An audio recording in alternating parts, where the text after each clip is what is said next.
Hola, ¿qué tal? ¿Qué tal, vieja guardia? ¿Cómo van las navidades? Yo sí te digo la verdad, a mí estas fechas no me matan, no me matan demasiado.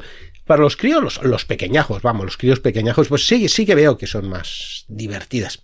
Para los abuelos, ver a los críos también son divertidas, pero los que estamos en medio se nos hacen un pelín largas, ¿eh? Y todavía queda la mitad, además, un plano es que te cortan porque hay una comida que no quieres hacer y luego acabas harto, ves a los cuñados, para mí es terrible, vamos.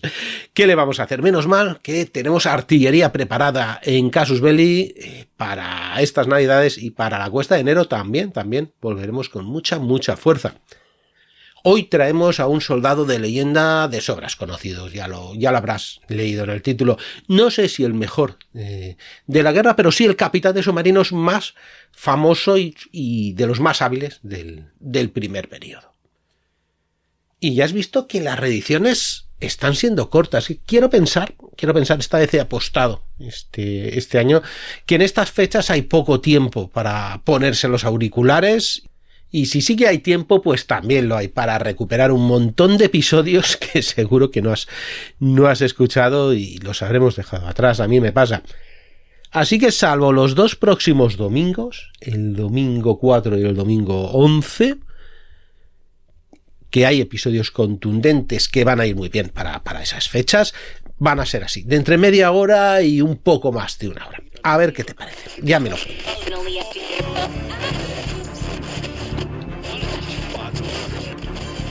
Recuerda que si eres fan de Casus Belli, debes apuntarte al sorteo de Reyes.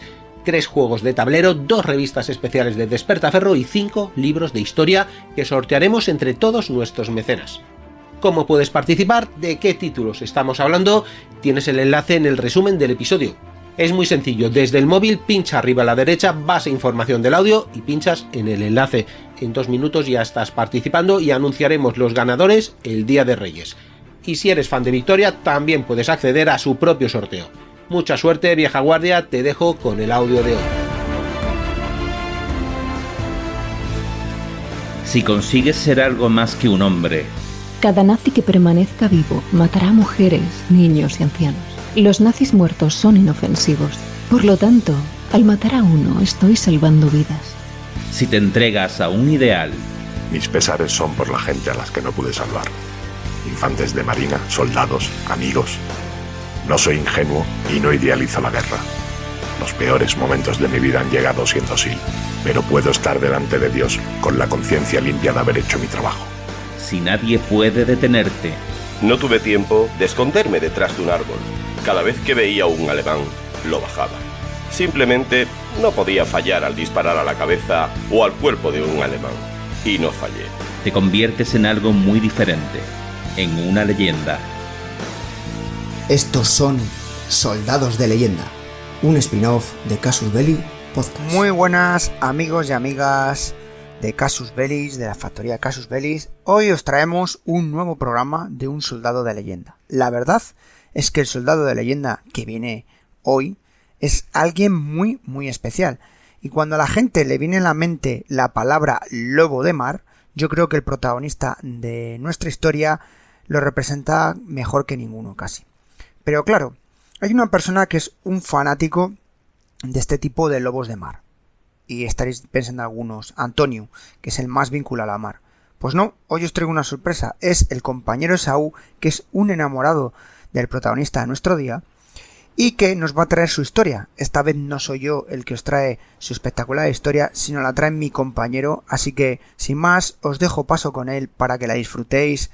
Y bueno, ya no me diréis si lo ha contado bien, mal o ha sido una maravilla, porque, insisto, la aventura de este lobo de mar es digna de una película.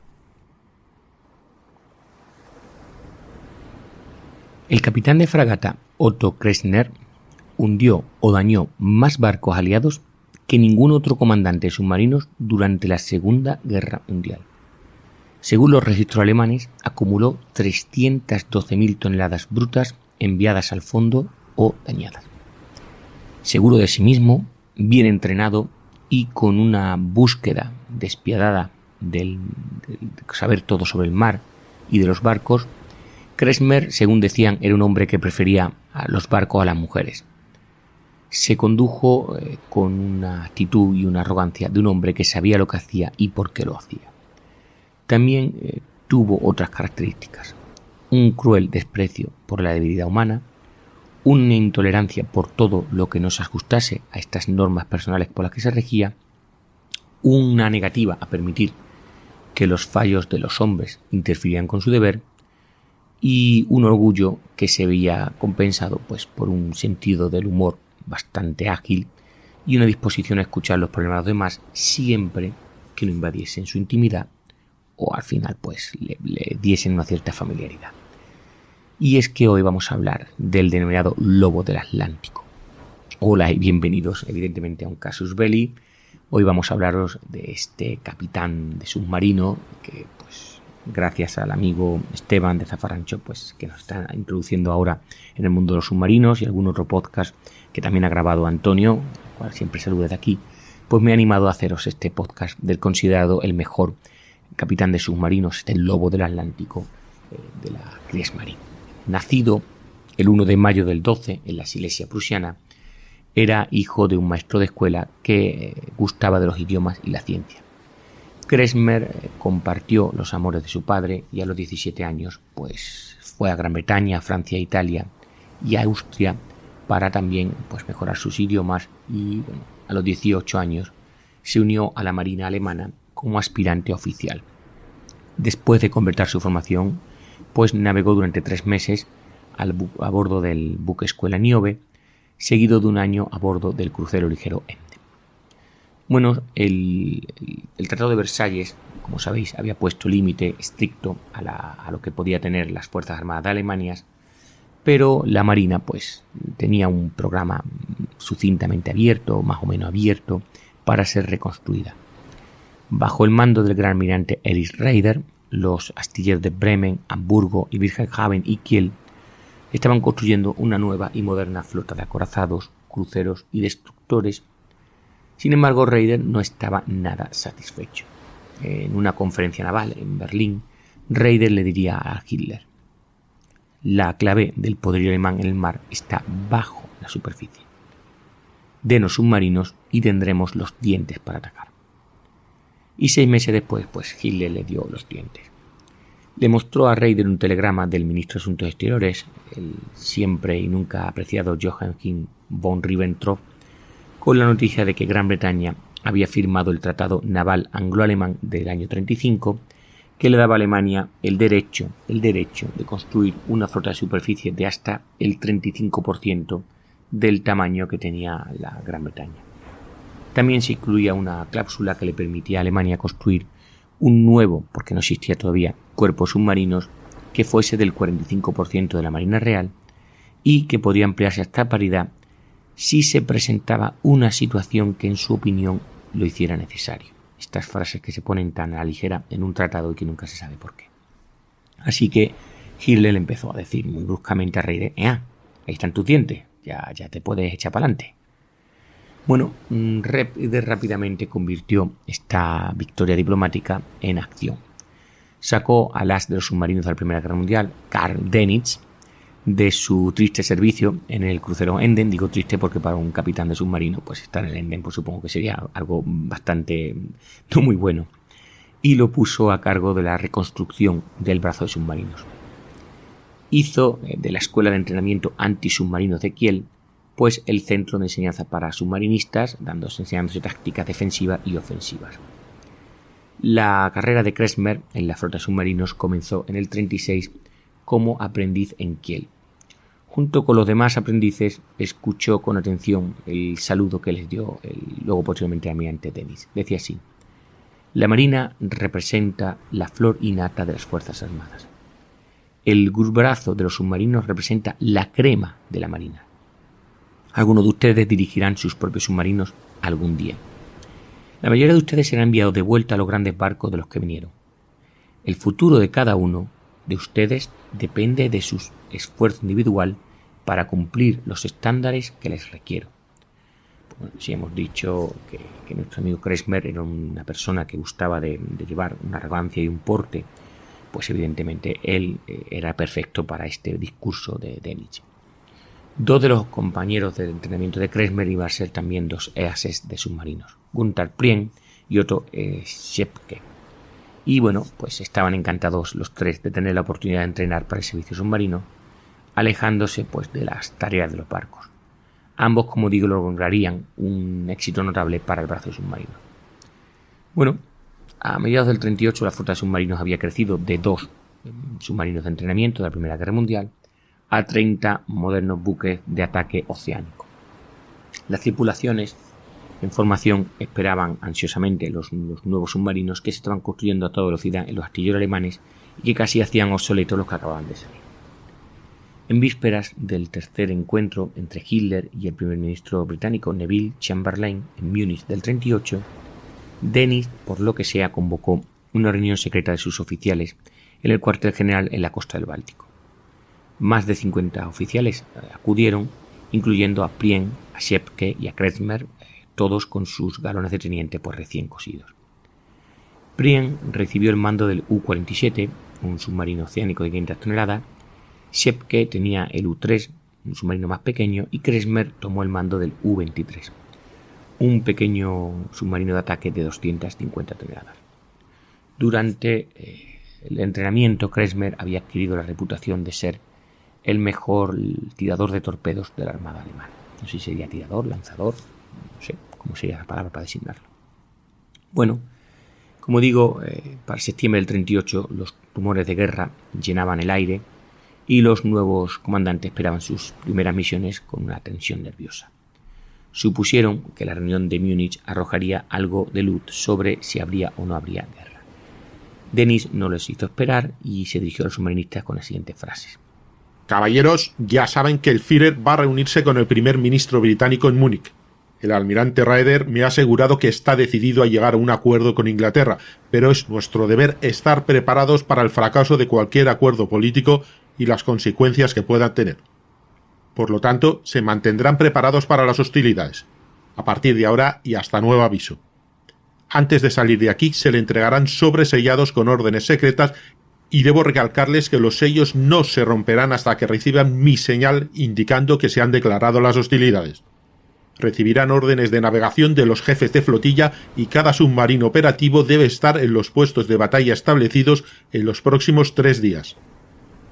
Mañana se anunciará públicamente que la Armada alemana está llevando a cabo ejercicios con la flota en el Mar del Norte y en el Báltico. Esto servirá para cubrir nuestro verdadero propósito. Espero, de hecho estoy confiado, que la conferencia de Múnich tendrá éxito en alcanzar un acuerdo con Inglaterra, pero si fracasa, servirán ustedes a Alemania en la vanguardia de las Fuerzas Armadas. Bueno, pues como digo, en las siguientes 12 horas, 25 submarinos salieron hacia el Mar del Norte desde sus bases en Kiel y Wilhelmshaven. Procedieron a establecer patrullas desde las islas Shetland en el norte hasta la costa atlántica de Francia en el sur. Y pues como vemos, Dönitz, previo a la guerra, pues había colocado un lazo de submarinos alrededor de las islas británicas, mientras Chamberlain y Hitler discutían en Múnich. 2 días después, Kressmer, al mando del U-23, se embarcó en su primera patrulla. El submarino tenía provisiones para 25 días en el mar. Estaba construido para llevar 4 torpedos, pero solo tenía uno para poder permitir el lanzamiento de minas magnéticas, que era su misión. El buque, el submarino, patrullaba el área a 15 millas al este de la región de Humber en Inglaterra. Iba sumergido durante el día para evitar ser detectado y subía a la noche, pues como sabemos, para recargar sus baterías. Y el U-23 permanecería en su puesto de combate durante 3 días. Prien y el U-47 patrullaron las aguas de Scapa Flow, como sabéis, el principal fondeadero de la Home Fleet de la Royal Navy, y preocupado por el resultado de la reunión en Múnich, pues Prien la verdad que no le gustaba la idea de atacar la bien defendida base. Otto Schepke, por su parte, navegaba lejos hacia el sur y no se preocupó por posibles órdenes. Se dedicó a divertir a su tripulación con comentarios sarcásticos, mientras su submarino realizaba ataques ficticios a cargueros y barcos de pasajeros que iban en aquel momento cruzando el Canal de la Mancha. 2 días más tarde, en la víspera de su tercer día en el mar, Dönitz le mandó una transmisión a su comandante. Todas las unidades regresen a la base con la mayor rapidez posible. Ejercicios completados. Y es que pues Hitler le había dado a Chamberlain esas palabras de honor de que no tenía más ambiciones territoriales y los dos habían logrado la paz para nuestro tiempo, como luego diría Chamberlain ante sus conciudadanos. Bueno, Dönitz le ordenó a sus comandantes que en aquel momento pues abrieran sus órdenes selladas y una vez leídas les hicieran preguntas y les enviaran un informe sobre lo que pensaran. Al leer sus órdenes, los comandantes se enteraron de que, en fin, se esperaba que pusieran minas en las entradas de todos los ríos y puertos de Inglaterra. Debían atacar objetivos cercanos a la patrulla de costa dentro de lo que consideraban los mismos capitanes un cinturón bien defendido, corriendo el riesgo desconocidos frente a posibles dispositivos antisubmarinos que tuvieran los británicos. Y los comandantes, pues en su informe pusieron que aquello eran operaciones suicidas. Más adelante, en mayo del 39, la flota de submarinos constaba ya de 56 buques, de los cuales 40 estaban en servicio. Las instrucciones para el combate de la flotilla o de la flota exigían que todos los submarinos operativos estuvieran de patrullas de combate antes de que estallara un conflicto. En agosto, Dönitz pues dio órdenes selladas a sus comandantes y prohibió al personal comunicarse con amigos o familiares hasta nuevo aviso. Del 17 al 27 de agosto, los 40 submarinos operativos se salieron de sus amarras y trazaron cursos hacia sus estaciones de combate. Kriegsmarine llevó al U-23 a las aguas de Wilhelmshaven con órdenes de colocar minas a las entradas de la región de Humber, como había sido su orden en el 38. El domingo 3 de septiembre, un mensaje de Wilhelmshaven a todos los submarinos dio la noticia anticipada en un mensaje codificado. Decía así: 11:05-3939 del alto mando naval, stop. A los comandantes en jefe y comandantes a bordo, stop. Gran Bretaña y Francia han declarado la guerra a Alemania, stop. Estaciones de combate de inmediato de acuerdo con las instrucciones de batalla para la Armada ya promulgadas. Posteriormente, un segundo mensaje de Dönitz instruía a los comandantes a abrir sus órdenes selladas. Este mensaje pues fue unos 9 minutos después. 11:16 del 3 del 9 del 39. Del comandante en jefe de los submarinos, stop. A los comandantes de los submarinos, stop. Las instrucciones de combate para el brazo de submarinos de la Armada está ahora en vigor, stop. Los buques de tropas y los buques militares que transportan equipo militar que vayan a ser atacados de conformidad o deben ser atacados de conformidad con las normas sobre presas de la Convención de La Haya, stop. Los convoyes enemigos que vayan a ser atacados sin previo aviso, solo a condición de que todos los buques de pasajeros que lleven pasajeros puedan proseguir con seguridad, stop. Estos buques de pasajeros son inmunes a los ataques incluso si van en convoy, stop. Pues ya sabéis que no querían que se repitieran los errores de la Primera Guerra Mundial. Kriegsmarine abrió sus órdenes que le ordenaban llevar al U-23 al Humber de nuevo y colocar las minas esa noche. Calculó que estaría listo a las 10 de la noche más bien.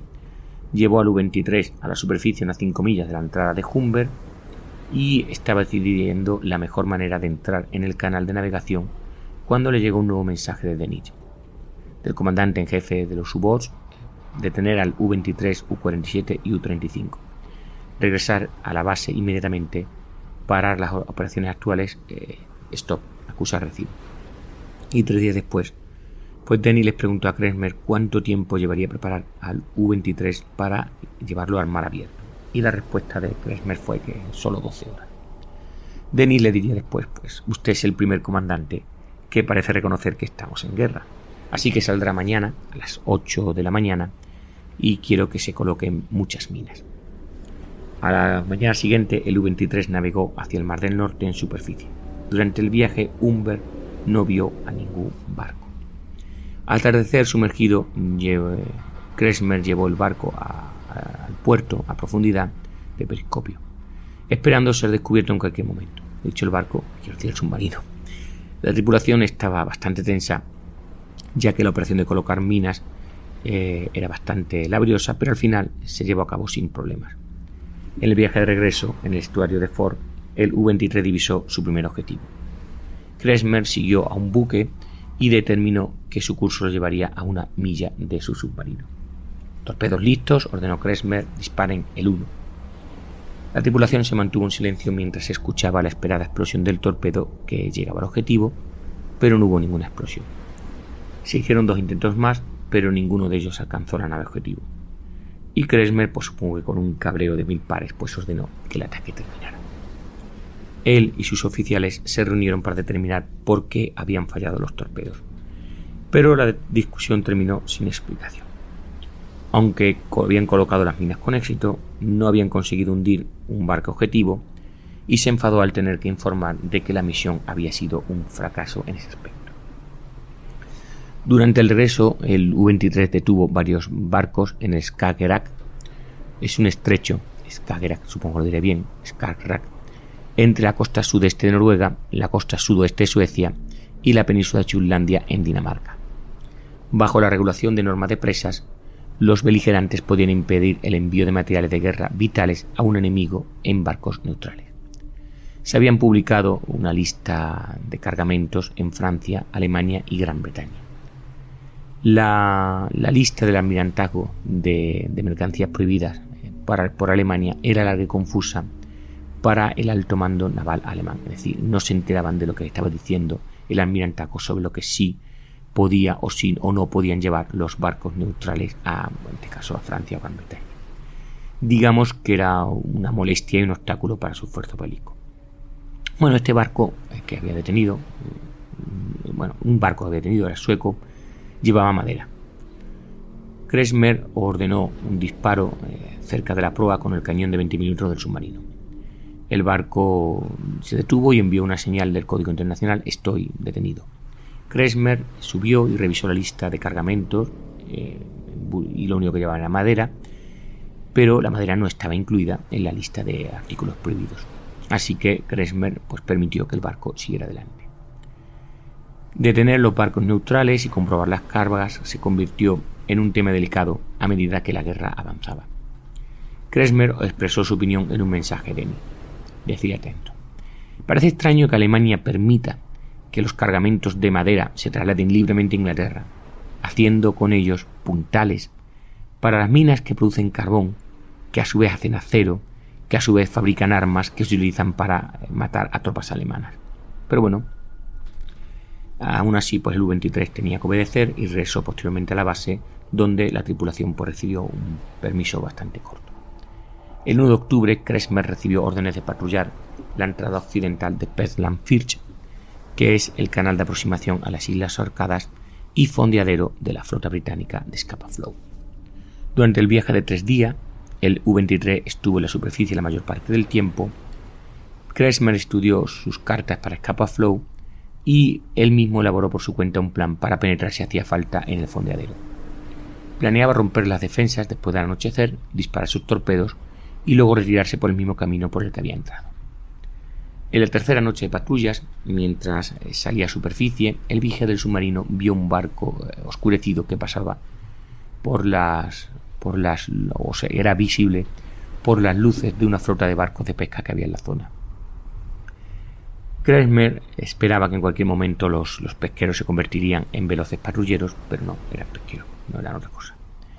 Esperó hasta que las luces de los pescadores ya estaban lejos, digamos que se habían apagado, y a 1000 yardas su dotación del cañón disparó balas trazadoras a través o más adelante de la proa del barco oscurecido. En lugar de reducir la velocidad, el barco objetivo aumentó esta. Así que le gritó a la dotación de las armas, esta vez disparada al puente. La segunda ráfaga envió rápidamente a la tripulación del buque a los botes de salvavidas. Su operador de radio envió una señal de socorro al aire en un lenguaje sencillo. El operador de radio de Kressmer informó a este: el objetivo pide ayuda, señor. Dice que el Glenfarne está siendo atacado por un submarino con disparos. Kressmer permitió a la tripulación coger sus botes salvavidas antes de disparar un torpedo. Pasaron unos 20 segundos antes de que una llama cegadora se encendiera a la noche en el centro del buque. Después de que el humo y la espuma se dispersaran, en aquel momento este pequeño buque se hundió en menos de un minuto. El vigía del puente, del U-23, observó cómo los botes salvavidas se movían en el mar y Kressmer llevó al submarino a su lado y le gritó: ¿qué buque y qué llevaban? La respuesta fue el Glenfarne e iba lastrado, es decir, iba vacío. Bien, diríjanse al sureste y tendrán la ventaja de la corriente. ¿Alguno de ustedes está herido? No. Siento que hayan quedado en esta situación. Me voy ahora. La respuesta de los botes fue: gracias por venir. Mientras Kressmer patrullaba cerca de Perslanfir, Denich desarrollaba un plan para atacar por su cuenta Scapa Flow. Asignó a Prien y al U-47 para esta audaz misión. Necesitaba un buque de 500 toneladas que pudiera permanecer sumergido durante 24 horas. Prien fue informado de la operación y a Kressmer se le ordenó que se encargara de patrullar en el Mar del Norte lejos de las Islas Orcadas. Y aunque seguramente en breve voy a hacer un podcast sobre la entrada de Prien en Scapa Flow, lo recorto o lo cuento muy sucintamente. A la 1:16 de la mañana del 14 de octubre del 39, Prien entró en el puerto de Scapa Flow, disparó 3 torpedos hacia el viejo acorazado, el Royal Oak, al HMS Pegasus, que era un portaaviones de hidroaviones. Se dio la vuelta y envió pues con sus lanzatorpedos de popa una segunda andanada de torpedos que alcanzaron al Royal Oak por su lado estribor y causaron una explosión de su Santa Bárbara. El acorazado volcó y se hundió en 19 minutos, llevándose al fondo 834 marineros. Bueno, como digo, ya lo contaré más tranquilamente con todas las aventuras de esta misión.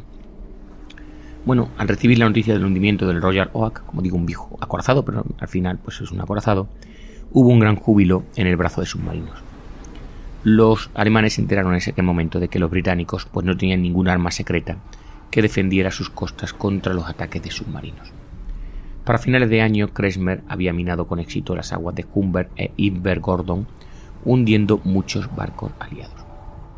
En ese momento de la guerra, las minas habían conseguido hundir más barcos que los submarinos. Kressmer reconoció sus éxitos con las minas, pero no estaba contento porque no había conseguido hundir más buques. Durante los primeros 4 meses de la guerra, solo había llegado a unos escasos 6.000.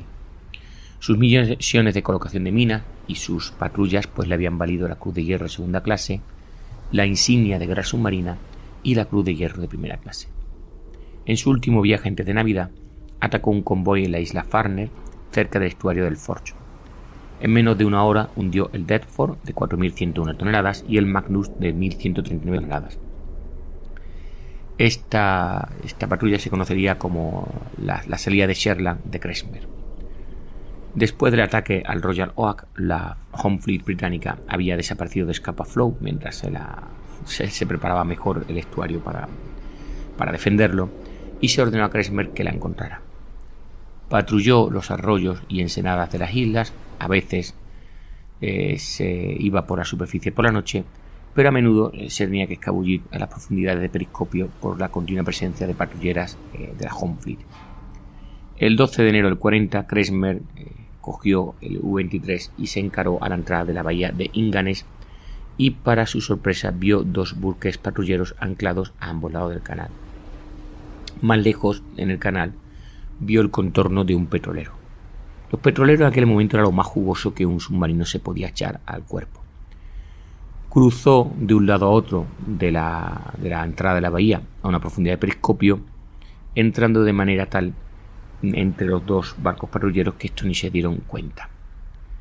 Salió a la superficie y se dirigió hacia el petrolero.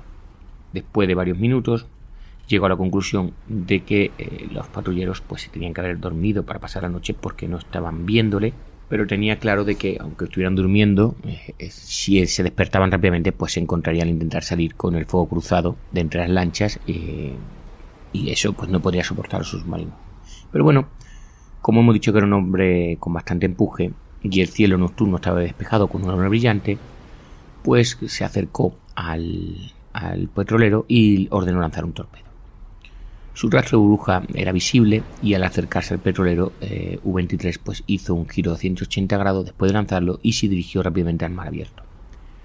Mientras el buque se distanciaba del petrolero, una enorme bola de fuego roja se disparó hacia el cielo con un ruido ensordecedor, iluminando el buque gris de baja altitud, o sea, solamente la vela del submarino, durante unos segundos.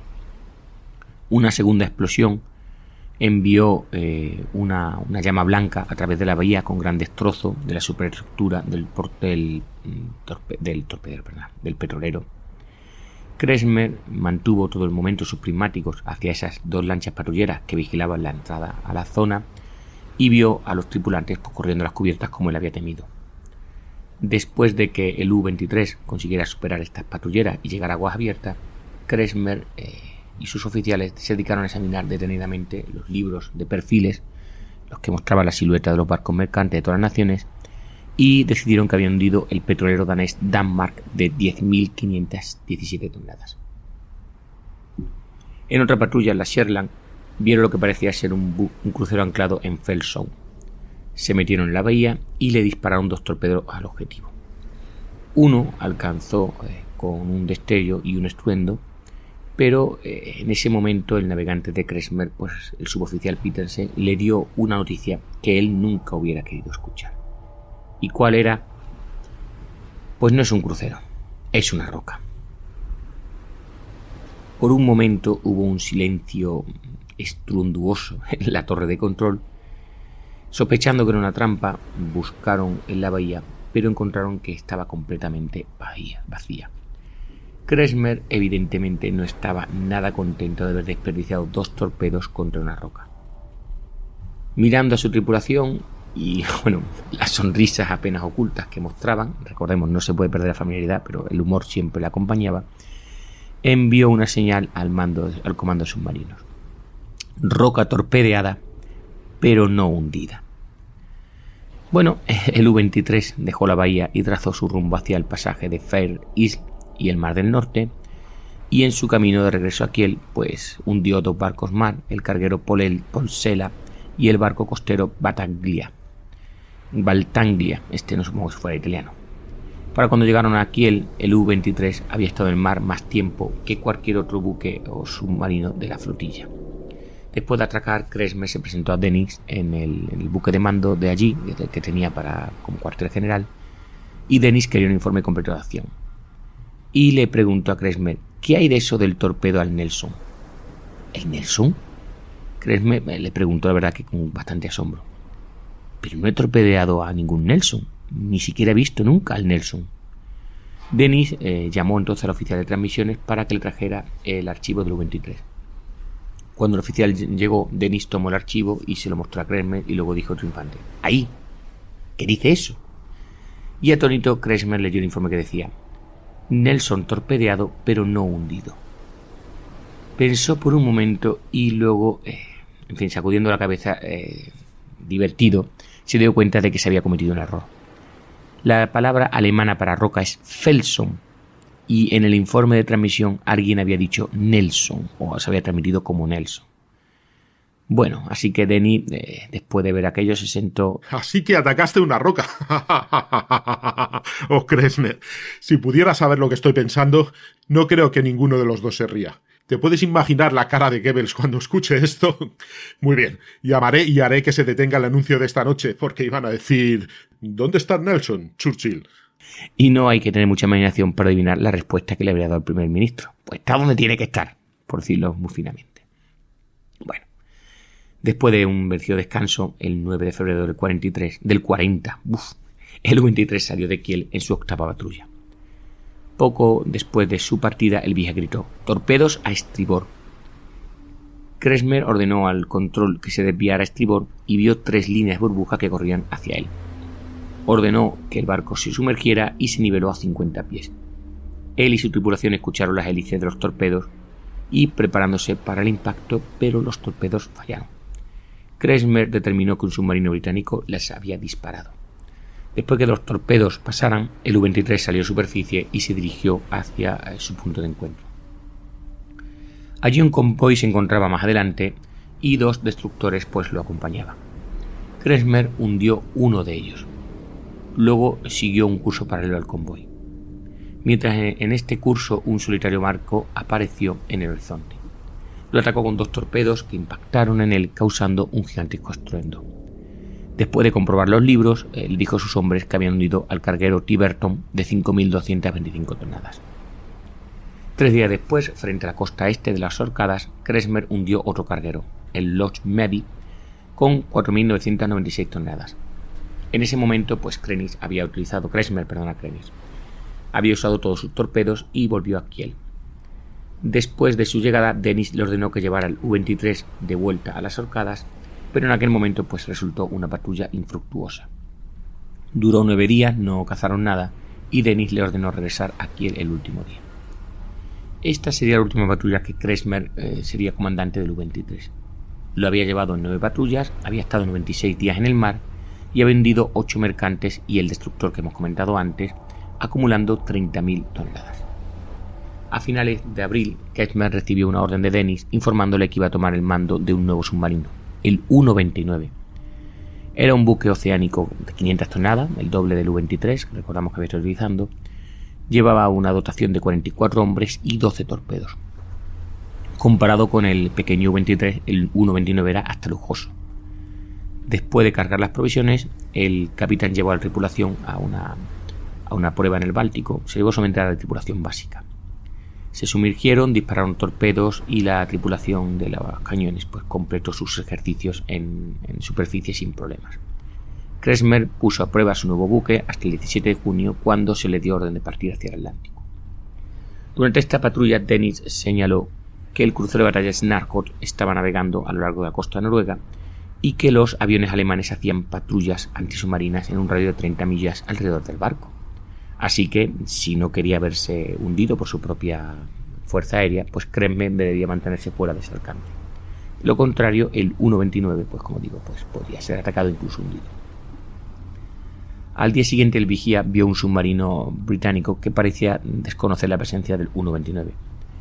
Kressmer cambió de rumbo para dar al submarino enemigo un amplio margen de maniobra, pero el submarino británico vio al U-99 y se sumergió. Kressmer esperaba en todo momento el ataque y ordenó que sus submarinos se pusiera a toda velocidad, sacándolo del alcance submarino, pero en aquel momento el navegante le dijo que estaban dentro del alcance de Snarkhot.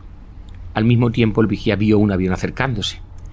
Kressmer, sin pensárselo, dio la alarma para sumergirse, pero era demasiado tarde para escapar. El avión les atacó, dejando caer una bomba que explotó al impactar con el agua. No se detectaron fugas, pero eso sí, el periscopio se había atascado debido a este ataque y la lente se había roto junto con varias brújulas. Kressmer maldijo el hecho de que había sido atacado por primera vez por aviones alemanes. Con tales daños tuvo que regresar a la base para hacer reparaciones, lo que le llevaría a la dársena pues 3 días. El 5 de julio Kressmer comenzó una nueva patrulla, hundiendo barcos aliados casi inmediatamente. Estaba viendo el convoy HX-52 cuando Kressmer apuntó a un vapor canadiense, el Magog, y lo hundió. La tripulación del Magog, que había visto lo que le venía encima, ya había preparado sus botes salvavidas y estaba preparados para saltar por la borda cuando el cañón de cubierta del U-99 empezó a disparar. Kressmer les aseguró que no iba a dispararle antes de abandonar el buque y conversó con el oficial canadiense y le lanzó una botella de brandy, en fin, como detalle, así como instrucciones de cómo llegar a tierra con seguridad. 2 días más tarde, Kressmer hundió el vapor británico Sea Glory con 2 torpedos a la 1 de la madrugada. A eso de las 11 de la noche, el vapor sueco Vissen también fue hundido después de ser alcanzado por un torpedo. Esa patrulla, pues como vemos, vio que el hundimiento de barcos de varias naciones, del Canadá, de Inglaterra, de Grecia y de Suecia. Y también un barco estonio, el Merisar, se convertiría en un premio de Kressmer. Los intentos de hundirlo habían fracasado y como resultado Kressmer ordenó a la tripulación de los botes salvavidas que volviera a subir a su buque y que se dirigieran a Burdeos. Por lo tanto, como digo, es el primer premio, decía en el sentido de que pues le correspondía como buque capturado. El tonnaje total ascendió a 22.719 durante unas 2 semanas de trabajo y era una señal de lo que le estaba por venir a Kressmer y a su U-99. Kressmer llevó a su submarino y a su tripulación a Lorient para descansar, llegando el 21 de julio. Se encontraba muy unido a esta tripulación porque ninguno de ellos había entrado en pánico cuando soportaron los primeros ataques de cargas de profundidad de los barcos británicos. Los llevó como premio a todos a un restaurante para una buena cena. Después los hombres del buque exploraron Lorient y hicieron como todos buen submarinista que se emborrachó. Consternado por su comportamiento, Kressmer, que hemos dicho que era un hombre recio y recto, pues le dio un sermón bastante severo, exigiendo la misma disciplina en el permiso de tierra que mostraban durante su patrulla. Bueno, evidentemente su tripulación se relajó en Lorient y no le hizo mucho caso, pero Kressmer pasó el tiempo dando la bienvenida a otros submarinos que volvían de misiones y a reunirse con sus antiguos colegas. Y el 24 de julio Denis le ordenó pues que se hiciera otra patrulla. A las 4 de la mañana del 28 de julio, el informe meteorológico indicaba mares en calma y oleajadas con una ligera brisa. Una hora más tarde, un mercante británico fue visto. Kressmer se acercó a 1,5 millas y mientras estaba en superficie disparó su primer torpedo, que impactó en la popa del barco pero no lo hundió. Mientras su tripulación pues echaba los botes salvavidas, la dotación del cañón en la popa apuntó al 129. Era un buque de estos que ya llevaba algún tipo de arma para defenderse. Alarmado, Kressmer mandó bajar al submarino y disparó 2 torpedos más. Después de languidecer durante 2 horas, este buque, el Auckland Star, pues desapareció de la vista. Este resultaría ser un primero de los 7 atacados por Kressmer en el U-99. 4 serían hundidos y 3 dañados. El convoy OB-191 apareció a su vista el 31 de julio. Kressmer maniobró su submarino hasta que se adelantó a los barcos, violando un principio que le habían enseñado. ¿Cuál era? El de no esperar sino atacar un convoy tan pronto como pudieran fijar un objetivo a profundidad de periscopio, fuera eso sí, pues de la posibilidad de ser atacado por barcos de escolta y sin pensar solo disparar una salva de torpedos. Kressmer había aprendido eso, pero cambió de estrategia. En este caso se adelantó al convoy y se preparó para estar en una posición de ataque de superficie.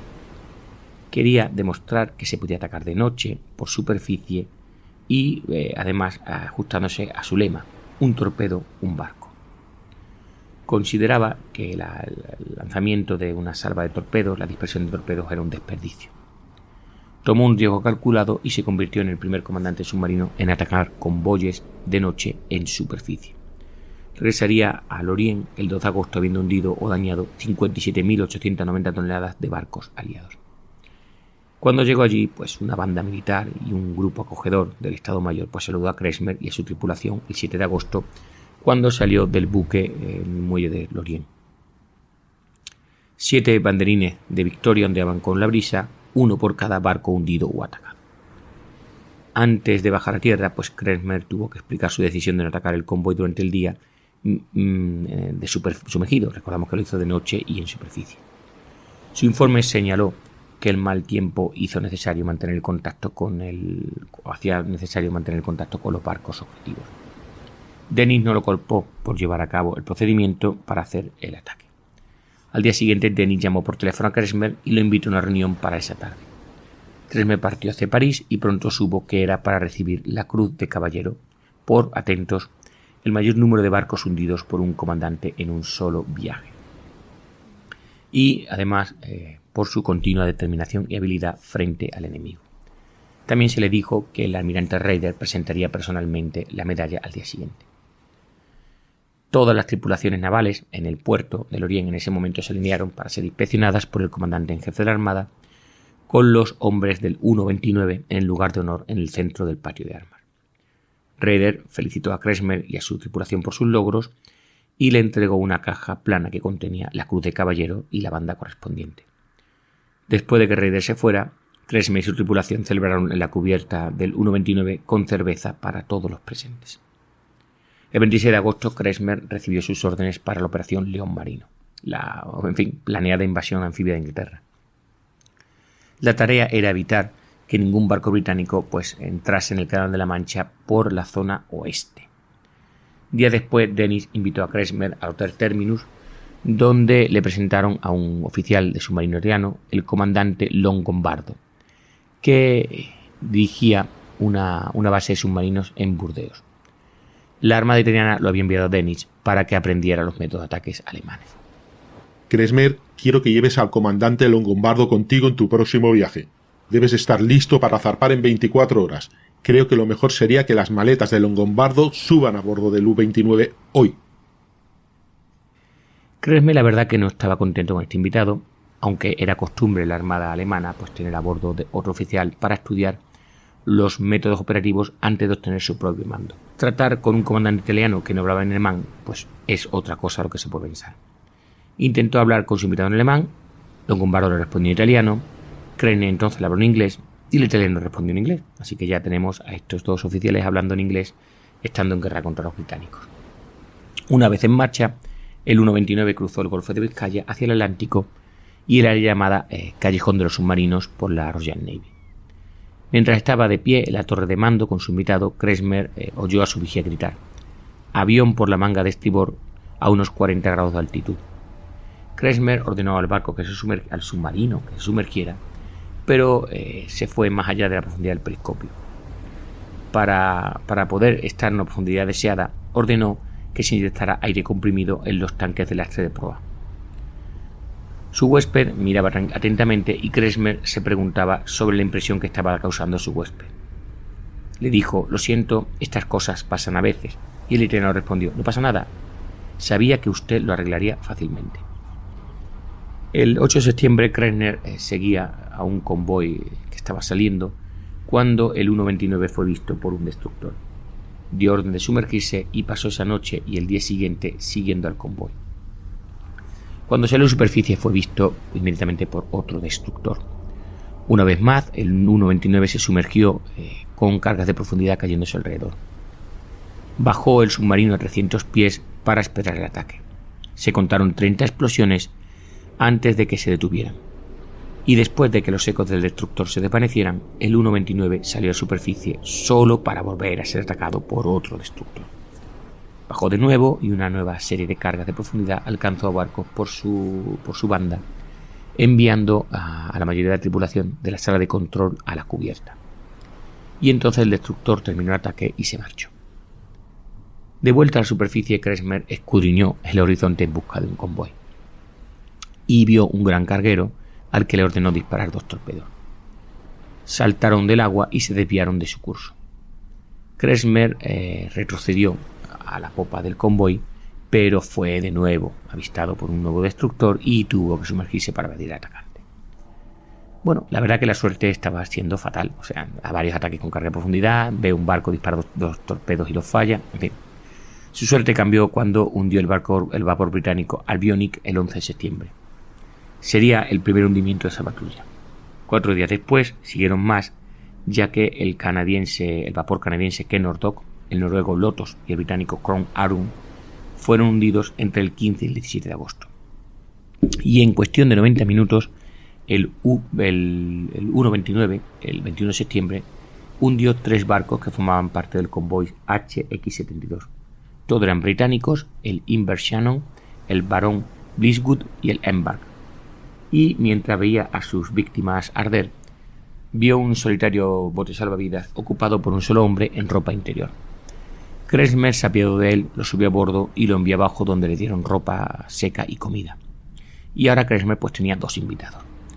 Decidió que no podía llevar a su prisionero de vuelta al Orient, así que sacó el 129 cerca de un bote salvavidas del Invershannon y le entregó al prisionero. Sin torpedos, pues Kresmer se dirigió al Orient. Después de desembarcar, pues Kresmer volvió a invitar a sus hombres a cenar a un restaurante local, el Beau Séjour. Celebraron con muchos brindis y después se le informó de que se les había ofrecido un lugar de descanso en Quiberon, y Kresmer tomó un tren a París para reunirse con Dönitz. Mientras tanto, Dönitz se enteró de que Gran Bretaña había tomado medidas adicionales para combatir con los submarinos. Se había nombrado un nuevo director de la Oficina de Guerra Antisubmarina, el excomandante de destructores, el capitán George Gresham. Su trabajo iba a ser revisar esta oficina y asesorar al almirante Hoss sobre las medidas a tomar para detener esta marea de pérdidas por parte de los submarinos. Gresham se consideró siempre a sí mismo como el opuesto a Karl Dönitz. En el momento de su nombramiento, pues se dio comienzo a la batalla del Atlántico. El 13 de octubre del 40, el 129 navegó en su 4ª patrulla atlántica, dejando el puerto de Lorient a la 1:30 de la mañana del día siguiente. Menos de 1 hora después, Kresmer recibió una señal de que el puerto de Lorient estaba cerrado por las minas que había colocado unos submarinos o barcos británicos. 2 días después recibieron una señal del 123 de que un gran convoy salía de Inglaterra y fue designado como el SC-7. Otros 6 submarinos, junto al 129, recibieron la orden de formar una franja a través de la que se consideraba iba a ser el camino del convoy. Los submarinos eran el 123, el U-100, el U-28, el U-123, el U-101 y el U-46. 2 submarinos adicionales se unirían más tarde a la persecución. Al mismo tiempo, en Londres, las señales recibidas de los barcos de escolta informaron de que el convoy estaba siendo vigilado. Justo después del anochecer, el U-99 sería visto, pero Kressmer consiguió eludir a los escoltas. Alrededor de las 10 de la noche, 7 submarinos comenzaron a disparar hacia el convoy desde fuera de la pantalla de la escolta. Kressmer preparó a su submarino para obtener la máxima velocidad y maniobrabilidad y entró, por su parte, en la pantalla de escolta. Pasó entre 2 destructores, uno en la proa y otro en la popa del convoy, con una distancia de 1 milla que había entre uno y otro. Se ve que no habían seguido las órdenes de mantenerse lo más cerca posible. Ya había pasado en menos de 3 minutos y se acercó a la columna exterior del convoy. Y en menos de 2 horas Kressmer conseguiría torpedear hundir 3 barcos: el Empire Miniver y el Ficus, ambos británicos, y el Niritos griego. Al día siguiente, 19 de octubre, Kressmer hundió 3 barcos más en 1 hora. Más víctimas fueron el Brigada del Imperio británico, el vapor griego Thalia y el noruego Snefjell. Más tarde ese día, el 129 dañó al barco británico Clintonia, pero no lo consiguió hundir. Sería rematado por el U-123 posteriormente. Kressmer regresó a la base el 22 de octubre y recibió una bienvenida de héroe por sus éxitos contra el convoy SC-7, que llegó a perder 17 buques en 2 noches. Kressmer había conseguido la mitad de estas 17. Sus esfuerzos evidentemente no pasaron desapercibidos. En su informe del combate, Dennis señaló: excelente ataque dirigido al convoy que ha sido recompensado con el correspondiente éxito. Firmado Dennis, comandante en jefe del comando de los U-Boot. Después de un permiso de 3 semanas, el U-99 salió del Orient en una corta pero productiva patrulla. En cuestión de 3 días, 4 buques británicos se hundieron, incluyendo 2 cruceros mercantes armados, el HMS Laurentic y el HMS Patroclus, y después de regresar se le entregó un mensaje a Kressmer. Al oficial al mando del U-99, bien hecho, stop. El oficial al mando Otto Kressmer, concedida las hojas de roble a su cruz de caballero, stop. El suboficial Petersen se le han otorgado la cruz de caballero, stop. El comandante Kressmer recibirá la condecoración del mismo Führer, stop. Comandante en jefe de los submarinos. Así que aquí tenemos el 12 de noviembre a Kressmer subido en un avión Schiebel de 5 asientos, era el único pasajero, que lo llevó a Berlín. Allí el almirante Raider los saludó y los dos hablaron un poco del esfuerzo de guerra. A las 11:30 de la mañana el coche de Raider llevó a Kressmer a la Cancillería del Reich, donde fue recibido por el capitán von Puttkamer, quien le instruyó sobre los protocolos para recibir tal distinción.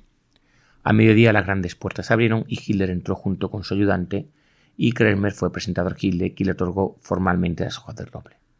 Después se sentaron y Hitler, debido a ese encanto que tenía burgués, le habló. Es bueno que el enemigo haya comenzado esta guerra tan pronto, ya que habría sido una tarea mucho más difícil si hubiéramos esperado y hubiera aumentado sus fuerzas. Así que, para nuestra guerra naval ya hemos asegurado los puertos del Golfo de Vizcaya. Estoy muy feliz por eso.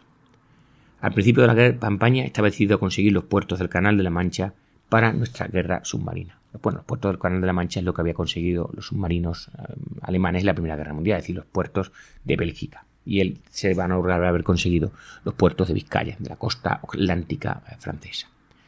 Seguimos. Hitler le preguntó a Kressmer cómo iba la guerra y la respuesta fue que se necesitaban más submarinos lo antes posible. Hitler asintió y le agradeció sus comentarios. Gracias, comandante. Ha sido muy franco y haré lo que pueda por usted y sus colegas. Almorzarán aquí conmigo. Después del almuerzo, Hitler se levantó y salió de la habitación y el capitán von Puttkamer y sus otros ayudantes se unieron a Kressmer en otra sala para tomar, café, brandy y fumarse unos cigarros. Más tarde esa noche, el coche del Estado Mayor llevó a Kressmer a la ropa estatal, al palco que solo utilizaba Hitler y los invitados importantes. Y Kressmer se sentó solo en un palco lleno de flores. Yo creo que ese fue el mayor momento de gloria de Kressmer. Voló de vuelta al Orient, donde llevó el AL-129 a patrullar el 27 de noviembre. En 15 días, Cresmer hundió otros 3 buques británicos y uno de los Países Bajos. Regresó a Lorient el 12 de diciembre y él y su tripulación se despidieron y regresaron el febrero del 41. El U-99 se embarcaría en su octava y, atentos, última patrulla el 22 de febrero. Después de buscar durante 2 semanas sin hundir un solo barco, la suerte del U-99 cambió el 7 de marzo, cuando 2 buques británicos y uno canadiense se sumaron a su impresionante historial. 9 días después, Cresmer atacó el convoy HX-112, hundiendo 5 y dañando otro. Al día siguiente, el U-99 fue atacado por el destructor británico HMS Walker, usando cargas de profundidad que le infligieron grandes daños.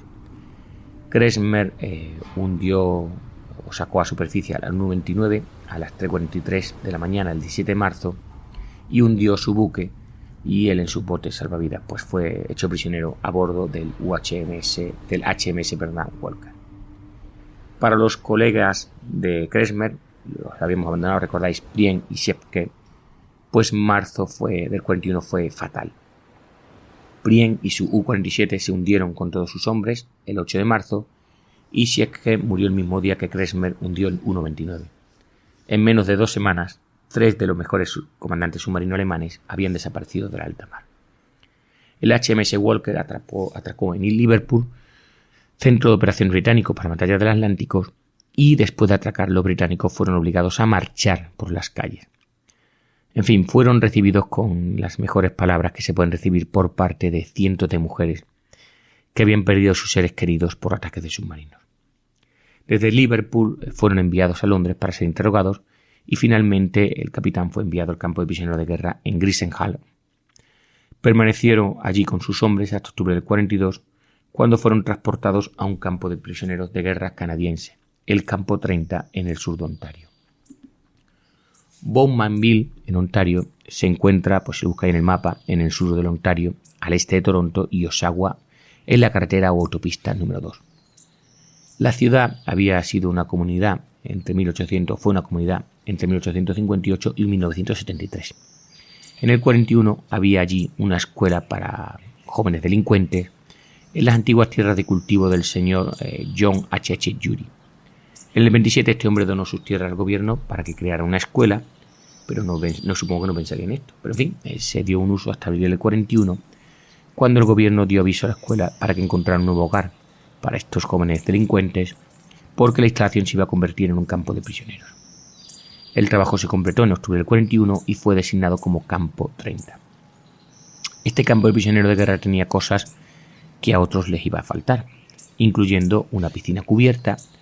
Decimos que era una escuela para jóvenes delincuentes, pero en fin, que estaba bien surtida.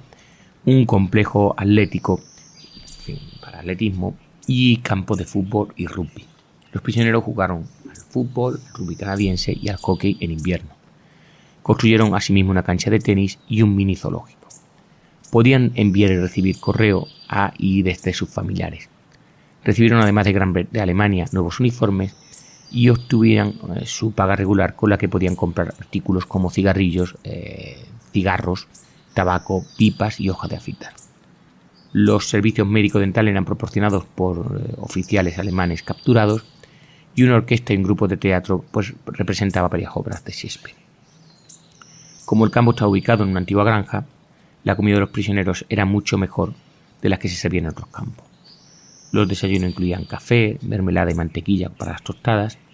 El almuerzo a menudo incluía carne asada, patatas con salsa y zanahorias. Y para la cena el menú muchas veces eran macarrones, jamón, sopa, queso, tocino y té. Y bueno, aunque las condiciones de vida en el campo eran muy buenas, seguía siendo evidentemente un campo de prisioneros, que albergaba además oficiales del alto rango de la Afrika Korps, de la Luftwaffe y de la Kriegsmarine. Uno de los prisioneros más importantes era evidentemente Otto Cresmer, como he dicho antes, pues el as exitoso del brazo de submarinos alemán durante la Segunda Guerra Mundial. Desde octubre del 39 hasta el marzo del 41, Cresmer había hundido, por lo que he dicho antes, 312.000 toneladas de barcos aliados, y era apodado el Lobo del Atlántico. Y después de llegar a Cresmer, ¿creéis que se relajó?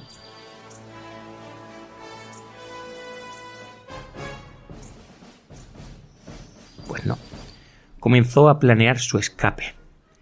Desarrolló un plan con otros 3 oficiales submarinos, Hans Hey del U-433, Horst Helfe del U-23 y Joachim von Nebel-Deverich.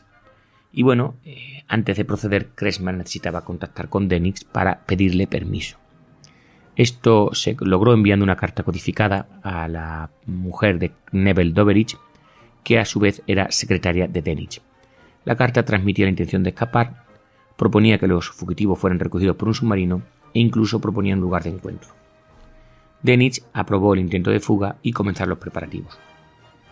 La intención de Kretschmer era, pues en fin, como hacen todos los evadidos, cavar un túnel bajo el campo. Para despistar a los guardias se cavaron 3 túneles más. Más de 150 prisioneros participaron en la excavación. La ruta de escape prevista se extendería más allá del campo y del alambre de púas que lo rodeaba.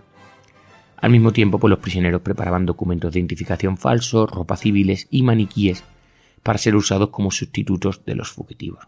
No todo iban a ser los británicos en la gran evasión, ¿verdad? Mientras se realizaba el trabajo, se enviaban a Alemania cartas codificadas con informes de progresos y actualizaciones. En agosto del 43, a través de una carta codificada y una transmisión de radio, se fijó la fecha para la fuga. Supongo que la transmisión de radio sería la típica transmisión de radio que se envía por radio comercial codificada. En otra carta de Dönitz, Kretschmer fue informado de que el U-536, mandado por el teniente Schomburg, saldría a superficie todas las noches durante las 2 semanas a partir del 23 de septiembre del 43. Kretschmer y sus hombres tendrían 14 días después de su escape para llegar al lugar de encuentro en Point-Maçonnet, en la bahía de Chasseloup. Los alemanes no sabían que los planes de escape habían sido descubiertos por la Real Policía Montada del Canadá y la inteligencia militar canadiense. Se descubrieron mapas del este de Canadá en un correo a los alemanes y uno era para una operación de rescate en la bahía de Chaloc. Para saber más sobre el escape, la Policía Montada del Canadá utilizó un micrófono para descubrir la presencia de un túnel y los posibles sonidos que se hacían al excavar. Esta información no fue compartida con los prisioneros, ya que la intención era permitir a los alemanes seguir excavando y detenerlos una vez que salieran del túnel. 2 incidentes cambiaron los esfuerzos de los alemanes con el nombre en clave de Operación Kievitz. Cavar el túnel significaba, pues, tener que esconder, como pasaba en aquella película, la tierra, y esto se lograba poniéndola sobre el techo del edificio donde estaban alojados. Una semana antes del intento de fuga, el techo pues se vino abajo, causando un alboroto que alertó a los guardias, que comenzaron a buscar la fuente de donde está tierra. Debido a este inesperado problema, Kretschmer decidió actuar esa misma noche. Sin embargo, ese día no era su día, evidentemente, pues se produjo otra sorpresa cuando un prisionero que tenía permiso para cavar cerca de la valla del campo para llenar sus jardineras con tierra, sintió que el suelo debajo de él se derrumbaba, descubriéndose el tercer túnel. Los fugitivos fueron arrestados y puestos bajo estrecha vigilancia. Y al final Kretschmer pues permanecía el resto de la guerra prisionero hasta el año 47, que pudo regresar a Alemania. En el 55 se convirtió en oficial de la Bundesmarine, la flota de la Alemania, de la República Federal Alemana, y se retiraría en el año 70 con el rango de almirante de flotilla, después de haber servido en varios puestos de la OTAN. Kretschmer moriría en el 98 en un accidente durante sus vacaciones en Baviera. Tenía 86 años y bueno, su cuerpo fue incinerado y sus cenizas, como buen marino, esparcidas en el mar. Y hasta aquí este podcast de 1 hora sobre el lobo del Atlántico, sobre el capitán Kretschmer, una leyenda, como nos contaría el amigo Julio. Espero que os haya gustado, interesado por este capitán y por todo el mundo submarino, que si creéis que me lo merezco, pues un comentario, un like, un corazoncito, que lo compartáis con vuestros conocidos. Y esto es Casus Belli. Hasta otra.